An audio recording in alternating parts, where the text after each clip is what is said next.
Walking into his home filled with someone else's kids made Jack Mercer, age 30, think for a second he was in the wrong home. But nope, it was still his apartment. He thought maybe Ashley had company over, a friend, perhaps. Jack had lived most of his life learning how to leave before things fell apart. So when he stood outside his apartment in Columbus on a cold December evening, keys in hand, something already felt wrong. The door was unlocked. Ashley Monroe, 27, didn't forget things like that. Jack pushed the door open slowly. Ashley. There were sounds. Small footsteps. More than one. Jack stepped inside and froze. A 4-year-old boy stood in the hallway. A 3-year-old girl crouched beneath him, playing. Jack blinked, trying to process it. Hey, where's your mom? The boy didn't answer. He just looked toward the bedroom. Jack's chest tightened. Ashley. Movement. Fabric shifting. A voice. Jack walked down the hallway, each step heavier than the last. The bedroom door was wide open. Ashley sat up in the bed. A 2-year-old toddler with blonde hair leaned against her under the covers. Jack stopped in the doorway. Ashley. She looked like she had been caught doing something she couldn't explain. Jack. I need to tell you something. Jack didn't move. Start talking. Ashley swallowed hard. I have kids. Silence. Jack stared at her. You what? I have 4 kids, she said, her voice shaking. Jack's eyes drifted back toward the hallway. Then to the toddler. Then back to her. You told me you didn't have any. I told you I was single now and currently child-free. Not that I didn't have children, she said quickly. They've been with their father, Eric. He cheated on me, yet somehow he had gotten full custody.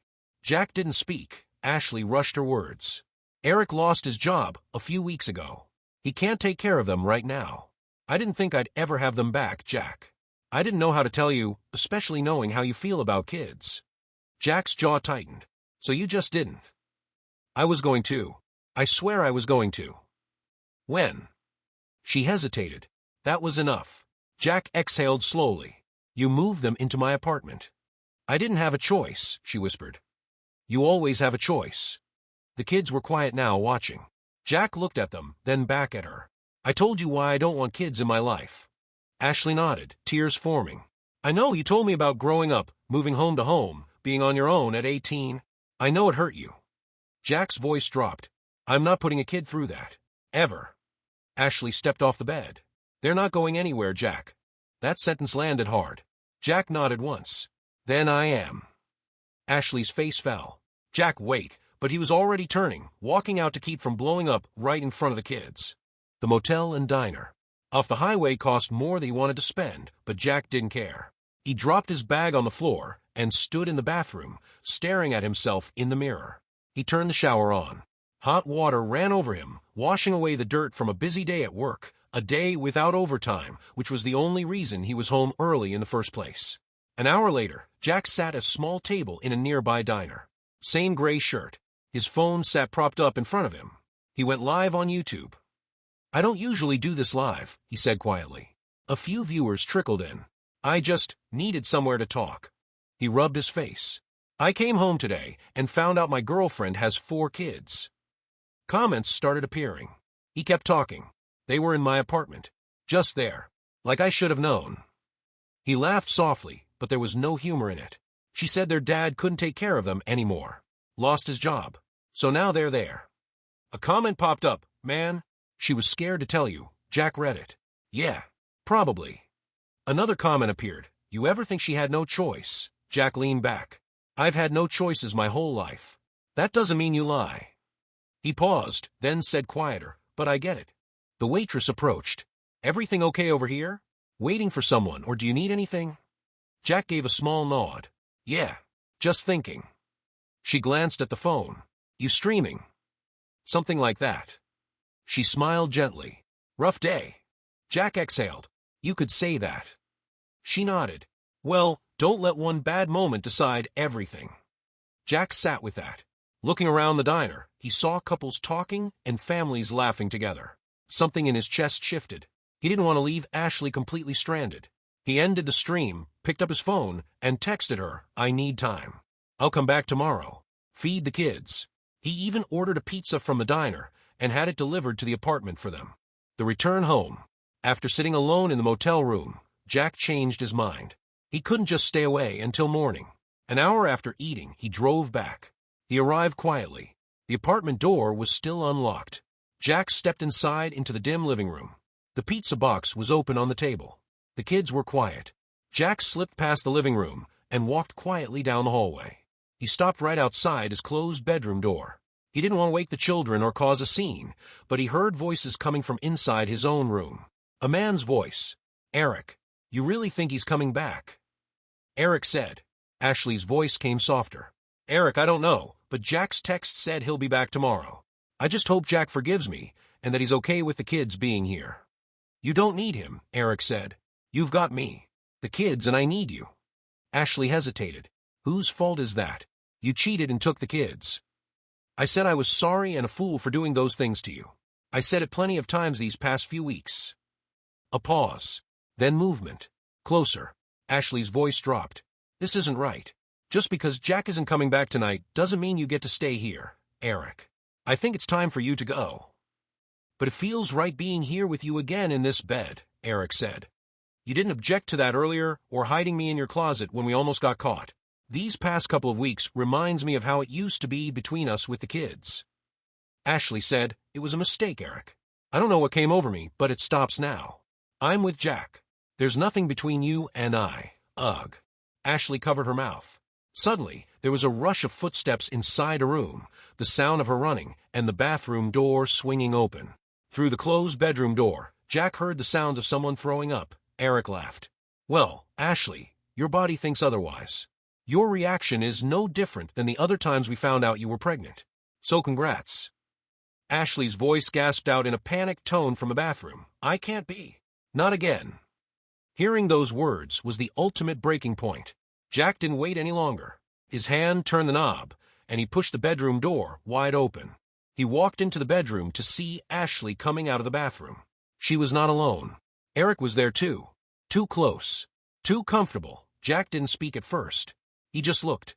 Then his eyes shifted to Ashley, to Eric, and to the space between them. "How long?" Jack asked quietly. Ashley froze. Eric didn't. He leaned back slightly, like nothing was wrong. Ashley tried to speak. "Jack, it's not what it looks like." Jack cut her off. "Don't." His voice was low, controlled, and dangerous in its calm. "I asked how long." Silence, then Eric shrugged. "A while." That word hit harder than anything else. Jack nodded slowly. "So while I was working, paying rent, trying to build something real." Ashley stepped forward. "Jack, please." But Jack lifted a hand, stopping her. He wasn't angry yet, just breaking internally. Ashley suddenly turned away, and she got sick. Right there in the hallway. The sound of it filled the space. Jack closed his eyes for a second, not in disgust but in restraint, because the kids were still there watching and listening, and he refused to make this worse for them. When Ashley straightened up again, her face was pale. "I didn't plan this," she whispered. "I didn't mean for it to happen again." "Again," Jack repeated softly. Eric shifted. "She was lonely," he said. "That was it. That was the line." Jack's fist tightened. His jaw clenched. He took one step forward, then stopped. The kids were still there, still watching. Jack exhaled through his nose. Slow, controlled. Then he turned away. Not because he wasn't angry, but because he was too angry. Jack walked to his closet in the bedroom. The same bedroom that used to feel like something stable. Now it felt empty and foreign. He opened the closet, grabbed boxes, clothes, his prepper bag. Anything that was his. Ashley followed him. "Jack, please don't do this." He didn't look at her. "You should have told me the truth." "I was going to." "When?" he snapped, turning slightly. "After this." She froze, but he went back to packing. Fast now, with controlled urgency. Eric stood in the doorway watching, saying nothing now. He finally understood that Jack wasn't leaving because of anger. He was leaving because something in him had shut off. Jack carried the last box out, back through the living room. The white doors stood open behind him. Light from the hallway spilled in. The 4-year-old followed Ashley. The 12-year-old stayed still, watching Jack. Ashley stepped in front of him, blocking the exit. "Please, we can fix this." Jack looked at her. Long quiet. Then he looked past her, at everything behind her. The life she had built. The truth she had hidden. The version of reality he never agreed to enter. "You already fixed it," Jack said quietly. "Just not with me in it." Ashley shook her head. "Jack, I need you." Doesn't look like you do, and we both know you really don't, he said. Silenced, he stepped around her. The kids moved slightly. Not afraid. Just confused. Jack stopped at the doorway. He didn't turn back. Not fully. Just enough for his voice to carry. Then he walked out. No sound. No final look. Just gone. He didn't go back inside. He didn't call. He didn't explain. He just drove. 2 days later, on December 18th, Jack packed everything he owned into his car. By December 26th, he had lost his job. By December 30th, his money was almost gone. On January 3rd, he saw the listing. A remote job in Gatlinburg. Room, food, work, immediate start. By January 10th, he arrived. Training began quickly. Employee housing was simple. Shared rooms, routine meals, and structured days. Weeks passed, then months. Jack worked and stayed quiet. But slowly he started talking again. One night in Pigeon Forge, co-workers shared their stories. Failures, divorces, bad choices, life catching up. Someone asked Jack, "What made you leave everything behind?" Jack looked out at the lights. "I walked into something," Jack began. "I was an orphan being bounced from house to house, and that hardened my heart and my trust. One day, a couple of years back when I was 27 years old, I met someone. I opened up to her. I let my guard down and we moved in together. I thought I knew her, but only to come to find out I didn't know her at all. That day, I couldn't recognize a single thing about her anymore. She hadn't told me she had been married before, or that she had kids. Her ex had full custody. Her youngest was a 2-year-old, followed by a 3-year-old, a 4-year-old, and a 12-year-old. Her ex lost his job and his home. He showed up and left the children there with her. But I walked out to gather myself. I went to a hotel for the night, took a shower, and went to eat.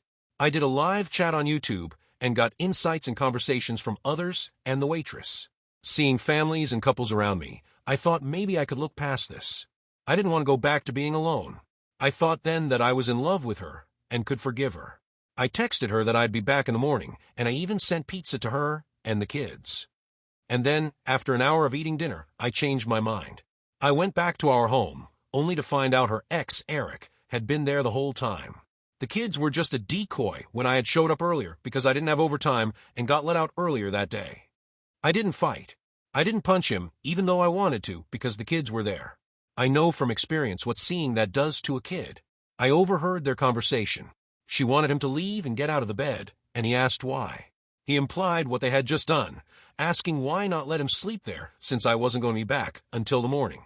Ashley said she made a mistake, and one thing led to another. Then she was rushing to the bathroom to puke. Her ex laughed and made comments about a pregnancy. But it couldn't be me, because I had a vasectomy done. The whole reality hit me. I couldn't stay, and I didn't want to come back. I walked in, and Eric mentioned to me that it had happened more than once. It didn't matter what she said, her wants or her pleas. I grabbed all my paperwork, documents, certificates, and my clothes. I grabbed everything that I could box up, packed it all, and left. I went back to the hotel, but my check hadn't come in yet.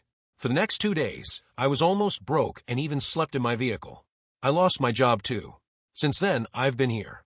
No family, no friends. The ones I had were hers, and it turns out they were Eric's old buddies too, and well. Jack just stopped and stared away at something not there. Dead silence fell over the room. No one pushed further. They understood. Derek, a guy that Jack had helped a couple of times, spoke up. I at least got a couple of hits in on the guy my ex was cheating on me with, because luckily there were no kids around. You'd think Jack would be left alone after that, but the team grew stronger. Even though Jack always kept to himself, he still helped others. They went out to all kinds of fun places on the weekdays or weekends, depending on their days off. They went to putt-putt, go-karts, water slides, the gym, and the park. Everyone knew Jack would go with you if you needed an explore buddy or an adventure partner to go out and about, so you weren't by yourself. Back in Ohio, months later, life had become hard for Ashley. The first couple of months without Jack, Eric tried to show he was better. He worked hard and helped with the bills. But somehow, as Ashley's pregnancy advanced, Eric started to revert back to his old self. Ashley had to take a leave from work. She gained more weight than during any of her normal pregnancies. It caused concern, but the doctors kept saying that she and the baby were fine. Then Eric started coming home later and later. A friend of a friend told Ashley that he was seeing someone behind her back again, an older woman. When she confronted him, her water broke. At the hospital, Ashley struggled. She had to get an emergency C-section because it turns out she was having twins. During the delivery, and afterwards the doctor and the nurses congratulated her. Later on that day, Eric visited her hospital room. Ashley, while resting in bed, confronted him about what she had heard. She hoped that he would deny it, but he confessed and said yes. Eric admitted he was seeing a rich, older woman. Not even looking at the newborns, he told Ashley that he had tried to make this work, but he just couldn't keep doing this. He complained about her being with Jack in the past. He complained about her gaining all that weight and now having twins. He said he had tried, but being a father and taking care of everyone, it was just too much. He reminded her that she had gotten some time off from the kids in the past for a couple of years, and now it was his turn. Ashley argued, "You're the one that wanted full custody." Eric replied, "Yeah, because I didn't want to pay child support. But my new girlfriend is well off and wants me to move in with her. I don't have to work. But she doesn't like kids. Here's some money for you. It should be enough for a month or two." With that, Eric left again. But this time it was for good. He barely looked at his newborns. She tried to get him to come back, but he just said, "Who's to say they're even mine?" Tears were shed. She couldn't go after him because she was on bed rest. A single mother with 6 kids now. No partner, no stability. A nurse came in with paperwork asking her names for the babies and asked who to put down as the father. She hesitated, burst out crying, and told the nurse her problems. She didn't share the full details. The nurse told her not to lose hope. If he works, the court system will find him and garnish his pay, so you'll have the help you need. And there's programs like food stamps. So go ahead, write down the father's name. The nurse was a pro at helping mothers. She knew who to call and knew the right people. But Ashley knew the bills, and the money Eric left wouldn't be enough. Her kids were with a friend who had told her about Eric's affairs before her water broke. Ashley thought of a bad idea. But what else could she do? Eric was sly and smart and always got away with things. So she wrote down Jack Mercer. Over the next couple of months, Jack was in for a very unpleasant surprise. He faced money issues and spending problems upon finding out he was tied to a close court case and a false birth certificate claim. He faced a massive battle ahead with loss after loss. Having heard others talk about the system and what to do, he knew there would be losses, but believed it was better to accept some losses than to let it keep going and never stop. He nearly lost hope, almost shutting down and shutting himself away again. Jack thought he was a good person, and he even said that out loud, not understanding why this was happening. The situation caught the attention of the HR department and his female coworkers. Hearing the mention of the vasectomy he had done, the ex-husband, and the story he had told before, the team realized exactly what Ashley was doing. Jack called some ex-coworkers he knew in Ohio, people who weren't in Ashley's circle of friends and weren't friends with Eric. On speakerphone in the dining hall, those around him listened to what was going on in Ohio. It turned out his ex-girlfriend and her ex-husband had been living together in Jack's old apartment, only for Eric to leave her on the day she gave birth to twins. On the speaker, Clara mentioned that when Ashley was told about Eric's affair, her water broke right after. He ended up with a cougar who didn't like kids, and he was living with his sugar mama down in Miami.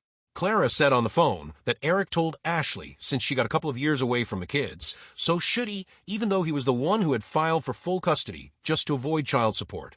In the employee dining area, those around Jack heard this. Silence fell over the room, accompanied by looks of heavy empathy. Then came the court scenes. Ashley and Jack were in direct conflict. She shared her sob story, while the judge, Judge Grayson, and others in the courtroom watched. There were intense eyes, looks, and quiet remarks from the gallery, but some of Jack's coworkers had come along to support him. What felt like hours came down to the DNA results. Even with records of his vasectomy, tests had to be made, since there have been studies and proof that sometimes it doesn't work and a man can still father a child. In the end, the results cleared Jack. The looks, whispers, and comments in the room shifted entirely to Ashley and her cheating with her ex-husband. But still, the money wouldn't be able to come back to him. Garnishments from a struggling mother were nearly impossible, unless it happened in her later years when her kids were all grown up or by garnishing her Social Security. Jack asked the judge in all honesty what could be done. Community service for her? Donating blood? Then Jack handed over documents that he was able to find on Eric and his new girlfriend in Miami, thanks to a friend who knew a friend. He exposed offshore Swiss bank accounts held under Eric's name. Jack fought to have things updated. If Ashley could get her rightful child support from Eric's hidden money, it meant Jack could stop his own wages from being garnished, get his money back from her, and have her do community service. After months of struggles, court date delays, and hearings, the old case was finally updated. Jack successfully stopped the garnishments. He had lost money that he would never get back, and some people said he should take her to court, but he looked at her kids and chose to let it go. Through the struggle of winning his case, Jack made lifelong friends. He even grew incredibly close to a fellow co-worker named Brianna. Brianna didn't want kids. She had survived a bad family life herself and saw the world for what it was. She wanted to be child-free, was okay with being single, but preferred not to be. Brianna helped him go through the entire ordeal. Slowly, something blossomed between them. Jack found himself looking for her, and she too would go looking for him. They spent time together surrounded by starry nights, walked around Gatlinburg exploring on their days off, hiked trails, and went sightseeing, things his ex never liked to do. Ashley had only cared about going out to dinner with her friends and clubbing, but Brianna was a video game woman after his own heart with a whole lot of heart. She told the truth bluntly to your face, in a customer service eat-your-heart-out kind of way. 1, 2, 3, Jack felt something growing in his chest.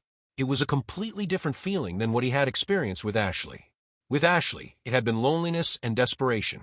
He had let his guard down unwisely without pushing her away or asking questions. With Brianna, it felt completely different that a couple of years went by and their relationship grew. Jack never thought he would fall in love, not once, but twice. And Brianna was nothing like Ashley. Jack didn't even want to think of Ashley ever again. Brianna loved video games, collecting comic books, animation, cartoons, and superheroes.